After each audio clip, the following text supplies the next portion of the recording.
So today we have the 55 in the shop. This is a car you probably haven't seen on our channel in a really long time.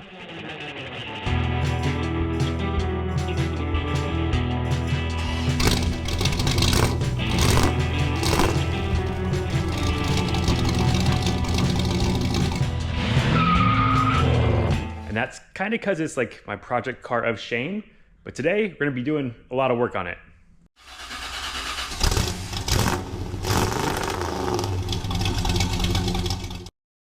So we've had this car on our channel before. It's been a really long time though. The last time was before we had our first child, not me and Alan, me and my wife. Mine and Alan's child it's all grown now. But I was doing things like installing seatbelts and some other stuff to get it ready to bring him home from the hospital. There's more about this car in that video, but highlights are it's got a 350 700 R4 transmission. It'll do 80 on the highway, no problem. But steering is kind of a problem. It's still got the original steering box, the big original steering wheel. You have to turn it like 14 times to make a turn. So that is something we're gonna be fixing today. We're gonna be doing it with that up there, which is my project parts shelf of shame. Those are all parts for this car, all steering parts. So we're gonna be working on that. We're also gonna be updating the looks. So I'm not really a fan of these, they're called fender guards right here. And I thought about just taking them off. The thing is, then you have a whole bunch of bolt holes that will still be present. So we have today some new bumpers for the car. Those are smoothie bumpers. I think they're gonna make it look a lot better. We also have some other bits and pieces. If we get around to it, I think we might be doing the wheels too, we'll see. But the reason I haven't done any work on this car in a long time is because like once you start, you don't know when to stop. It's kind of a waterfall. Like if you do one thing, you need to do another thing and another and another. So I think I found a good sweet spot and we might get there today, or if you're seeing this video, we're gonna get there today. So let's get started on the easy stuff. We're gonna start with the bumpers and move on to my shelf of shame from there. So here we go.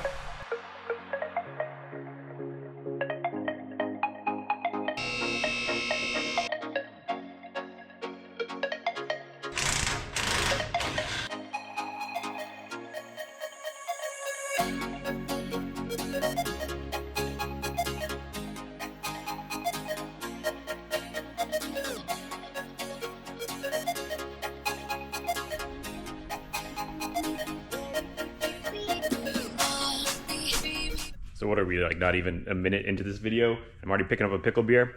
So I had to stop the other day, just came back out here to get the bumper on the car. I happened to glance at the box and notice that it says rear bumper. I was about to try to put the rear bumper on the front of the car and that was not gonna go so well. So I would have had to drink this pickle beer, but because I realized this is the rear bumper before I put it on the car, we're gonna put this right back on the shelf for now. Because I mean, if I can even get a bumper on the car, I don't know what makes me think I can install an entire power steering system without having to drink a pickle beer. But I'm gonna take whatever these are called, these fangs off real quick, put them on the front bumper, and then we'll put the front bumper on the car, the rear bumper on the car, and get to the rest. Can't make this stuff up.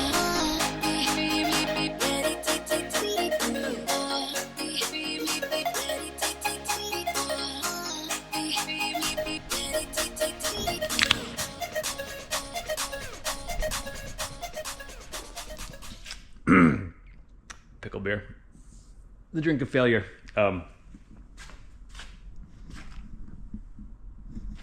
scratched it.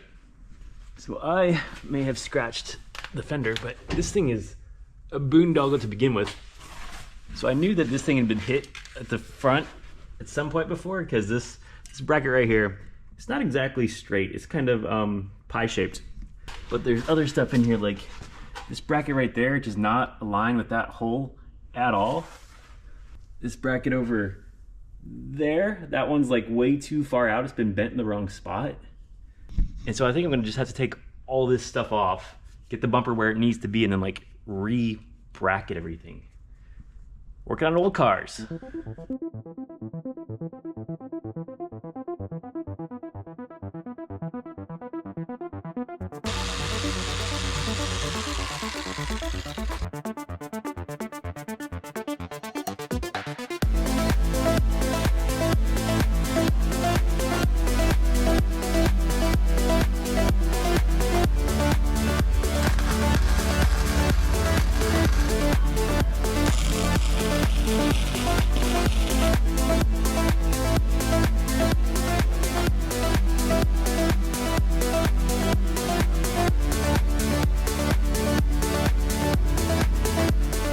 day I'll learn that nothing ever goes according to plan, but until then, I'm gonna be surprised. So I had to cut or bend, I think, every single bracket on the bumper except for one to get it to fit straight. Once I got in there, I found out that the driver's side had been pushed in and the passenger side had been pushed up. I always thought the old bumper didn't really look right on it, but I didn't know how out of whack it was. So it took a lot of work to get this bumper in the right spot, but it's there now. And I think it came out pretty darn good. It's a lot more simple. I say a lot more, it's just two things on the side, but I think it looks better. So y'all, place your bets. Will the back bumper be easier or harder or the same? I don't know. I have no idea. I just don't know what to expect anymore.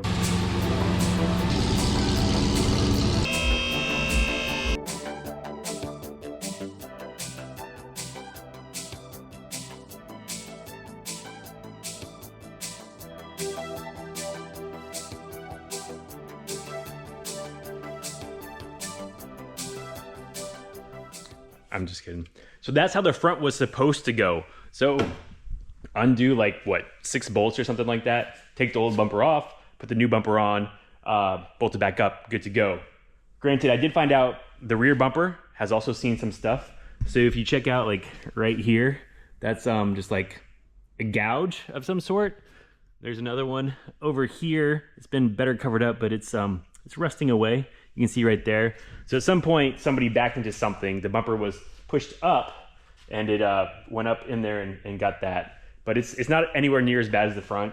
But that's it, the bumpers are done. I think they're looking good. We should probably, let's get it off the lift.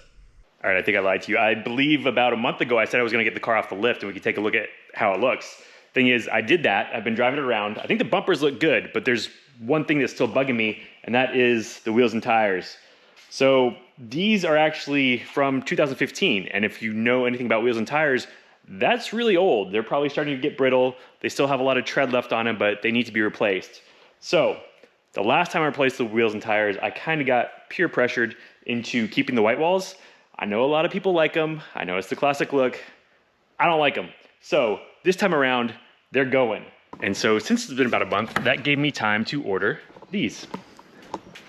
So these are US Mag wheels. I forget the exact style, but I'll put a link in the description below. We've got some Continental tires on there because I wanted to keep an American tire brand on the car. And these are 245 by 18 inch by what? Oh, 45, 245, 45, 18 tires. So right now the back of the car has 255s on it, and those just like barely fit. You actually have to disconnect the sway bar to get the rear tires off and jack the whole thing up. And I think you have to tilt it one way too. The body of the car is not on the frame exactly straight. One side is super tight. I actually had to roll the fenders on one side to keep from scrubbing the wheels. So a little bit narrower in the back should help us with that. And the front, I think these are 215s right now, and they just look a little skinny to me. So going a little bit wider in the front should help kind of round this thing out. And the chrome wheels, they're gonna match the rest of the chrome on the car. That should give us more of a hot rod look that we're going for. So, gonna get the car up in the air again. I don't know how straightforward this is gonna be. So with the hubcaps, I think the lug studs are shorter because you have to fit the lug nuts underneath the hubcaps. So I might need to get new lug studs for this. We're about to find out. But the good news is we don't have to deal with hubcaps anymore because those things are terrible. There was one, forget which one, always came off. Took me a long time to be able to keep it on. That's another reason these wheels and tires are going.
So there you have it. I think the 55 is looking pretty good. Really, I think the wheels, for me anyways, made the biggest difference. I probably maybe could have done just the wheels, and then maybe the bumper wouldn't have bothered me as much, but I think the bumper came out really good too. Now, I know what some of y'all are thinking, and that is this needs to go down another inch. And you're right. The thing is, it's already been lowered 2 inches. I put lowering springs on it like 10 years ago. So the front is 2 inches lower. The back is 1 inch lower. The only problem is we can't go any lower right now, at least not just yet, because you look under here, somebody did a custom exhaust at some point, and they put this huge jog in the exhaust pipe to go around the transmission linkage. And so that exhaust pipe will hit speed bumps, and the thing is there's no flex pipe in it either. So if you hit the exhaust pipe, you're hitting your header bolts, you're hitting your engine, and that's probably why my header bolts have leaked before. So before we go any lower, I need to redo the exhaust a little bit, and that will be part of doing the steering, which if you notice, we haven't done the steering yet, and the video is almost over. Yeah, so we're not getting to the steering today. We've been going full throttle on the greenhouse. Need to finish that up. We've made some good progress. We're just not done quite yet. So steering is going to stay on the shelf of shame up there. But hey, we got a table out of it, right? So these are the old tires. And whenever we put the couch in here, I wasn't sure we'd ever use it. And we've actually wound up using it a lot because I'm really lazy. And every time I sit down with a drink in my hand, I want somewhere to put it. So we had the tires stacked right here after taking them off the car. I was like, hey, let's just turn them into a table. So we got some plexiglass. There are some casters on the bottom. So whenever, we actually do work in here, we can just roll that thing out of the way. But I think it fits in nicely. So that's it for today. Make sure you smash that like button if you like the way the 55 turned out. There will be more 55 content in the future, just, after the greenhouse. And until next time, I think I'm gonna go for a drive. See you later.